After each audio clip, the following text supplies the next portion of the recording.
Welcome to Manifest This, Believer versus Skeptic.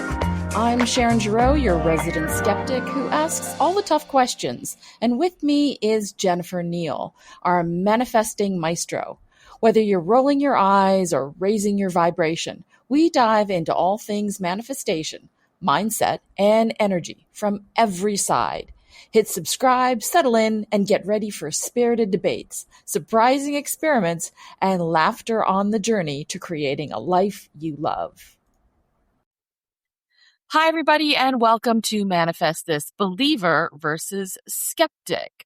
Today, we're going to talk about something very interesting, which is, what if not being invited is alignment? Jen, you thought this was a very interesting topic for us to talk about today. You've talked about it on TikTok. Give us a little bit of a preview of this. Well, I mean, I think this is a universal issue that every single person in their life can relate to. At some point, you don't get invited to a party, right? Right. And, you know, at 57 years of age, you can say big deal. Like I had better things to do anyway, or they're not my people. But the reality is that I posted this on TikTok this week. You can check it out. A couple of people commented on the TikTok and said, you know what? Thank you for your perspective on this because I've really struggled with this, like when you're not invited. And doesn't matter whether you're two or three and didn't get invited to the birthday party, or whether you're 57 and you didn't get invited to the dock party, which is what we're going to talk about today.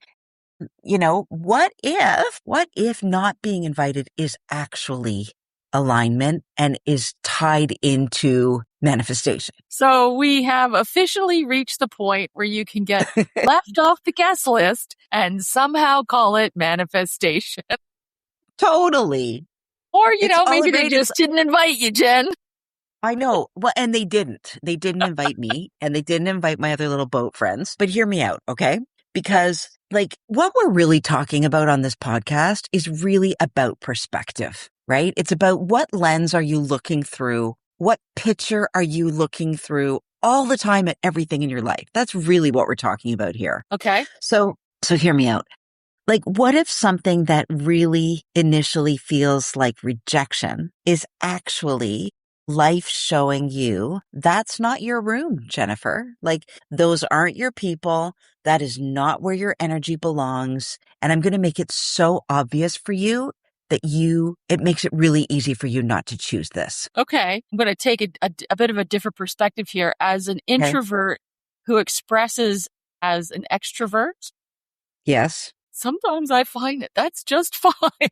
I know. Well, and I get that. And listen, my sister, who's a deep introvert, would probably say the same thing. I'd rather stay home with my cat. But for people that are social and that do want to make friends and that are trying hard, which is the case in this particular scenario, I think that can really be hurtful. And yet what I'm trying to say is maybe you shouldn't be so hurt about this. Maybe you should be thankful. And still sometimes it's nice to just be invited. Okay. So Let's talk about the experience that you had and where we're going. Okay. So I think that before I tell you the story, I think that no matter how evolved you are, I don't care how abundant you are. I don't care how much inner work you've done. I don't care how much healing you've done. There is still something very human about discovering that people that you got together and you weren't included, right? Right. So especially if you thought you were part of that circle. Maybe not even part of the circle. There's the beginnings of a circle starting to form. So, and I think that's where the conversation gets interesting because there's another layer to this. There's a difference between people having an experience without you. You're never going to be invited to everything. Right. Right. And an experience where people apparently need you to know this is the difference. They had a party, big deal. You weren't invited, but they need you to know that they had an experience without you and they had fun without you. Ooh, right?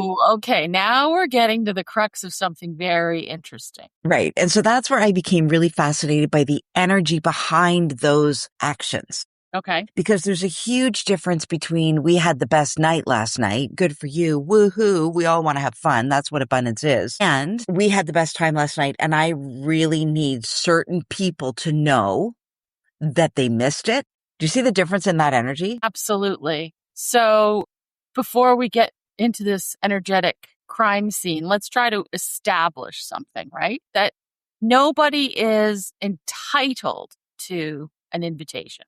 Mm-mm. We're invited to have a dinner party with 6 people instead of 16. They can have close friends. They can have different groups. And, they're allowed to do something without inviting every person they've met. So we're putting that down as a foundational base. Yes, and there's such nuance to this too, right? Like I have a 5 friend group, very best friend, high school best friend group, and we do a lot together. But we also break off into 2s and 3s and 4s and 1s and 2s. And we share pictures when we're together. Like I went to the Howard Jones concert on Thursday night with one of our besties, and the other 2 weren't there, but we shared pictures of the night with them because we knew they'd be happy to see them and to see us together. And there's zero jealousy around that, right? So there's a difference between that and like that's abundance. Right. When Okay. you can look at your friends having fun and this even ties into this scenario too, which I'll tell you about because we're kind of talking about something that we haven't put the context to, but that's abundant living when you can look at people having a good time and go, good for them. They're living a joyful life. It's wanting the best for others. Wanting the best for others. Yeah. And I still want the best for others, even in this scenario we're going to talk about. But somehow it reeked of a different kind of energy. So here's what happened. So there was a dock party at our boat club last weekend that everybody was invited to. A friend of mine hosted it. She made every single boat on that dock was in the WhatsApp group. They were all invited. Many of them chose not to come for one reason or another, which is fine. So about 8 of us got together. We had a nice little party. It was really great. The key here is that the host of the party also started the WhatsApp group for this whole dock to come together as a community, which we hadn't had before. And I had been there for 4 years. So she kind of brought that to me as starting to make an inclusive group for everybody, which is fine. So we have our little party. Everybody was invited. Some were there, some were not, had a good time. Night, go to bed. The next morning we wake up. There is another private party going on with many of the boats at the other end of the dock, which is fine. Mm-hmm. And my little friend, host friend said, oh, I guess we weren't invited to that party. And I said, oh, that's okay. Let them have their fun. I could see one of the old boat owners that's no longer there was down and they were celebrating with him. He hadn't been around for a long time. And so they were having a good time, blah, blah, blah. Big deal.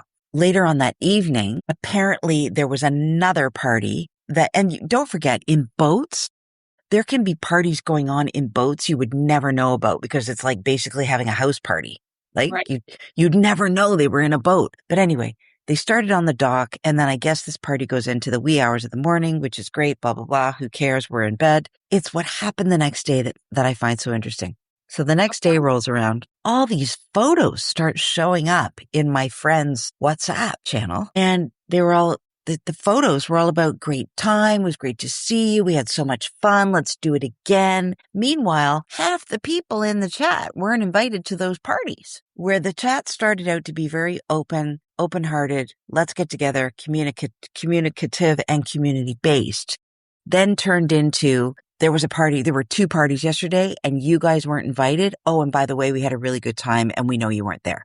So that's what I wanted to explore today because this has happened, like I felt like it was back in high school again, or grade 7, like even worse. So it was a movement towards openness, from openness to cliques. Yeah, it was really, I found it fascinating because so much of the content we talk about, Sharon, is my observation or our observations on what's going on around us, right? Yeah. We get our content from life. We see an insight and we're like, whoa, let's explore that, which is what we're doing today. But so let's go back to the idea of abundance versus scarcity. I think this whole conversation is part of an abundance conversation because scarcity would say, why wasn't I invited? Why her and not me? Especially women. Women love this stuff, right? Or a lot of women. Yeah. What does this mean? What did I do? Are they talking about me? Don't they like me? Whereas abundance says they're allowed to have a life that doesn't include me, period. I don't care where their photos showed up. And you're allowed to have a life that doesn't include them as well. Totally. Right. I guess the difference is I would never have a closed party and post pictures of a closed party in a group where I knew all had not been invited or weren't secure enough in the group to get it. Like in my bestie group, if you get upset about that, we have a problem. But in these kinds of groups, where you're newcomers and you're trying to make friends, I think it can be really hard. So let me ask you something to explore for a minute. And I'm not suggesting that you're necessarily upset in your observation, but upset to me is the wrong word. I can't quite find exactly the right word, but are you, and I'll use it, surprised or upset for the woman who created the group? Are you I felt affronted for her? Yeah, I felt bad for her because I don't necessarily need this energy that I knew this was the energy before this whole thing started. I don't need that in my life. And quite frankly, and I know this sounds a bit good for you, Jennifer, but I don't go down there to make friends. I have the best friend groups. I have a lot of friend groups. I don't need more friends. I go down there to get away and to Yes. spend time with my husband and to enjoy the water and to enjoy the lifestyle. I'm not going down there to get drunk every night and be at the parties. I'm really not. And quite frankly, I don't think she is either because she's pregnant, but I just think I felt bad for her because here she was trying to make a real effort to make some friends on a new dock. They've just moved over from the other side of the yacht club. And yeah, I don't know. It just goes to show you sometimes it doesn't matter how equal the players are coming into the game. Sometimes that doesn't matter. There's still going to be cliques in your life. You know what I mean? The other side of this too is, we often use the word abundance, but the other word that comes to mind here is generosity. Like generosity of spirit, generosity of time, generosity of recognizing that there are people around you, etc. And to me, it's less of an abundance scarcity thing, and it's more of a generosity and kindness thing where it sounds like people just missed the mark on that. Yeah, I would love to think that, but I think it is an abundance thing when if we think back to our days when we talked about the emotional guidance system, remember those days when we talked Right. about the Esther Hicks emotional guidance system? If you look at generosity on that scale versus the opposite of generosity is scarcity, is fear. It's, I don't have enough, so I have to, or I'm not secure enough, so I have to hold close to my heart. Like those are two different ends Right. of that guidance system. And so people that are generous of spirit are also generous. They're so comfortable. They're so content. Remember where contentment was on that scale? Mm-hmm. They're Yeah. so content. They're so happy. They're so joyful. They don't have to hold anything back, Right. including their energy, their space, their time. So again, what lens are you looking through it? You know me. I always look Yeah. through an abundance lens. I try to. And you know me, I always look at other aspects of it Yeah, too. for sure. For sure. So, Yeah. I think that sentence alone, that idea that they're allowed to have a life that doesn't include me, I think that can be very freeing for us, for those of us that do get a little bit upset or, you're not supposed to be at every table. You're not supposed to be included in every conversation and you're not supposed to belong everywhere. You're just not. And the closer and the faster you get to comfort with that, Yeah. everything flows in again, right? Well, and, frankly, sometimes that sounds exhausting. Imagine being invited to everything. Yeah. And this is a great example for me this week. Party on Friday night, concert on Sunday night, out with clients last night, baseball game tonight, birthday party tomorrow night, and back to the boat on Friday night. I am exhausted. So I've Mm-hmm. already cut out half of what that agenda should have looked like. I'm exhausted. So you're Yeah. right. Like, I don't want to go to everything. Right. And that's So the funniest part because half the time people are upset that they weren't invited to something they wouldn't have wanted to attend in the first place. totally. And that is the strangest thing about rejection because sometimes we're not grieving the actual experience. You didn't want to go anyway. Yeah. We're grieving what the invitation would have represented, which is inclusion. Okay. So that's interesting. Let's explore that just a little bit more. Yeah. So again, this is the crux of manifestation. If the invitation says you're invited, you're included, you're part of us, and sometimes we don't actually want the party, we just want the confirmation that we're enough. We're back to that comment. Right. You're enough. And the faster we can get to you're enough without the invitation, the faster all the good things flow into your life. Well, and here's the other side of it. Like, do we need external affirmation that we are enough versus looking internally, as you're mentioning? Totally. And we all do. I don't care how secure you are. Yes. There's this point at which we all really appreciate. Some people need. That's where the word needy comes from. Yeah. They need the external validation. And I think that's where this becomes bigger with invitations, because how much of our lives do we spend chasing confirmation that we belong? Well, and sometimes you just want to be seen. Yeah, for sure. We all want to be seen. Exactly. Yeah. Okay, Yeah. let's keep going. Okay. So I guess part 2 of this would be like when enjoyment actually becomes performance, which is, I think, maybe what happened on the weekend. Okay, tell me more.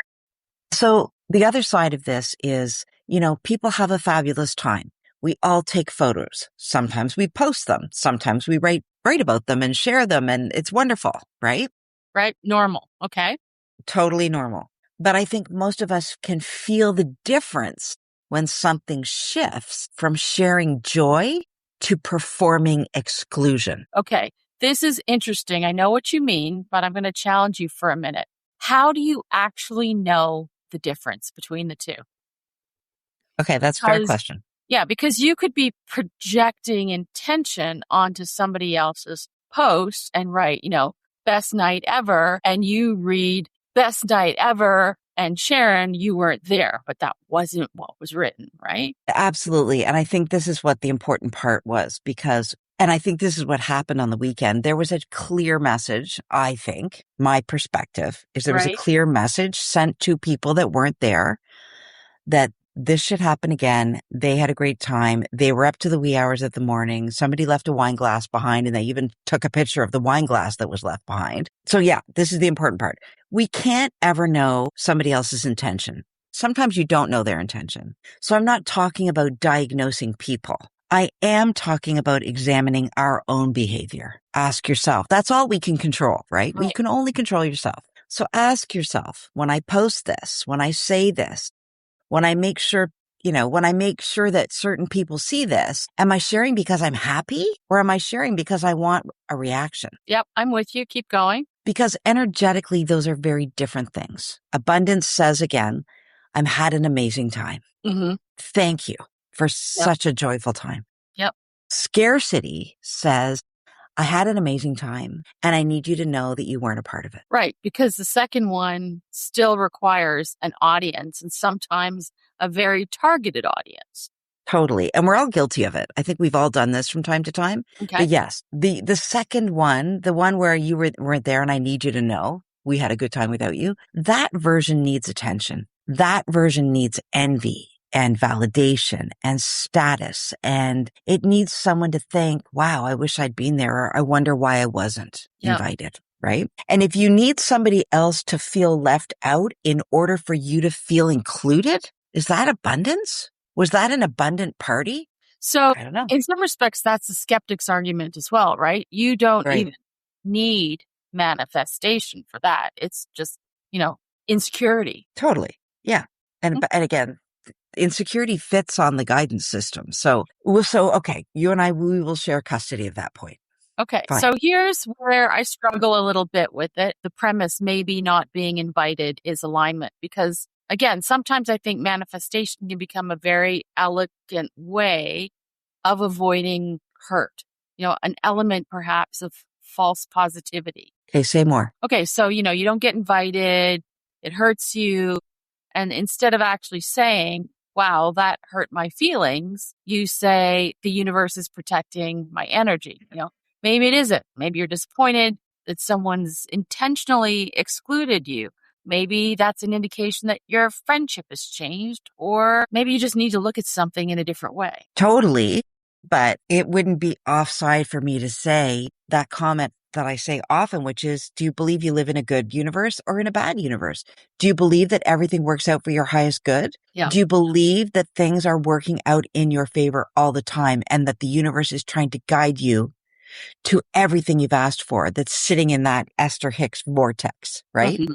And if you believe that, if you believe that the universe is a kind, good place, then the universe is definitely trying to steer you away from things that aren't on your path, which means invitations that don't get sent to you. Yeah, but we come back to the same discussion you and I have all the time. And that is, that may be, but we're human and we get hurt or we get upset or something frustrates us as humans, right? It's getting your head into the mindset you're suggesting. Alignment should never become denial. Okay. Yeah, I mean, alignment should never become denial. I'm not saying nothing hurts because everything is manifestation. Everything hurts. Like things hurt. Yep. What I am saying is feel the sting, notice it, and ask yourself, why does this hurt? Right. And then decide what you're going to make it mean. Okay. So that's different. Very different. Because I can say that hurt without saying, therefore, I'm unwanted, right? It's that second piece.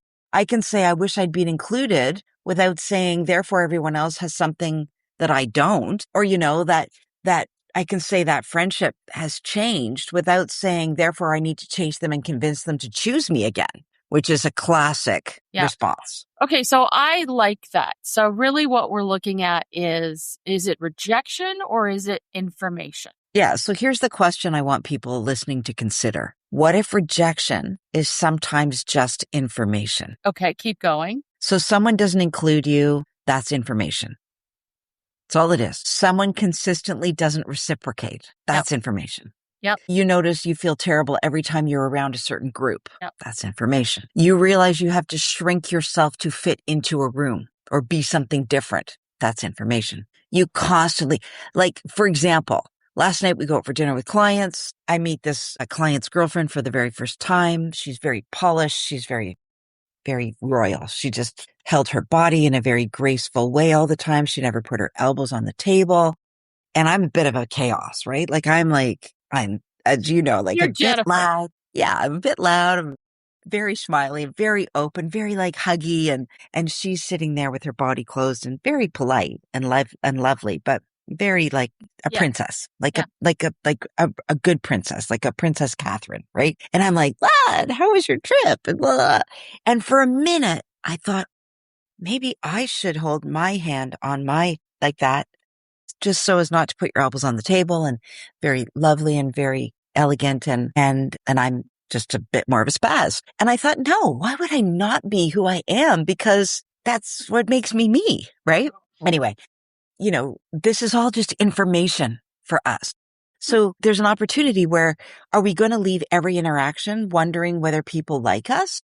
Yeah. Like that's information. Yeah. And I often call it data points because I'm an observer and I like to observe people and behavior, consistency in their patterns, etc., and what they do. So yeah, I understand the point that you're trying to make. It's very powerful. Yeah. I think, as we said at the beginning, this podcast is about observation and perception and a choice. So you observe, you don't chase, you don't audition, you don't perform, you don't retaliate. You simply say, that's interesting. Yeah. Very powerful word. Interesting. Yeah, it really is. Yeah. Not how dare they, or what's wrong with me, or wait until they see what I'm doing on the weekend. Like, I'll get you, my pretty. Well, that's an interesting piece, right? The whole retaliation. So let's talk about the obvious response, right? Because if you're hurt, suddenly you're going to perhaps retaliate in a way that's not particularly gracious. Yeah. And so maybe they're planning Saturday night and, there's going to be pictures and. Yeah. And I'm living my best life. Yeah. I live my best life and I need you to know that too. Yeah. Exactly. And we're just human, right? Completely human. Yeah, totally human. Completely. But energetically, you're still orbiting around them. Okay. Explain that a little bit more. Well, if my behavior is designed to produce a reaction in you, you're still controlling my behavior. I'm not living my life anymore, right? I'm responding to yours. Yeah. That's very good. That's very interesting. Okay. And I think people confuse that with empowerment, right? I'll show them, but I'll show them isn't freedom. freedom is forgetting you needed to show them anything. Okay, that's probably my favorite phrase so far. Well, imagine the difference energetically. One person thinks, wait until they see this. And the other person is so immersed in their actual life that they forgot anyone was watching, right? Which person feels more abundant? Think about it. The person posts a whack of pictures hoping that you see them because they're like, I'll get you. Look at who I was with last night. I partied with Drake. Yep. Right? Whatever. And they're like, they're so busy gardening. They missed the story on Instagram completely anyway. Right? See what I mean? So, Jen, I think there's a lot more to this discussion. And I think we actually need to do a part 2 on this to get us to what this actually has to do with manifestation. Because you and I can debate behavior, reaction, etc. But I think you want to dive into knowing you, the deeper manifestation piece. So maybe what we do is we leave this for another week and get back into it with what this has to do with manifestation. What do you think? Sounds good to me. Okay, everybody, thank you so much for listening to Manifest This, Believer versus Skeptic. Stay tuned for part 2, which will release to you in a week. And otherwise, have a fantastic rest of your week and enjoy the invitations you do get and observe the ones you don't. Thanks for tuning in to Manifest This, Believer versus Skeptic. If you enjoyed today's conversation, share it with a friend, believer or skeptic. And don't forget to leave us a review so others can join in the debate. Plus, check out Jennifer's TikTok account, Manifestation RX, where she writes daily prescriptions for manifesting your dreams. Think practical tips with a dash of magic. We love hearing your questions and stories, so tell us what you're manifesting or questioning this week. Until next time, keep an open mind and maybe manifest a little magic.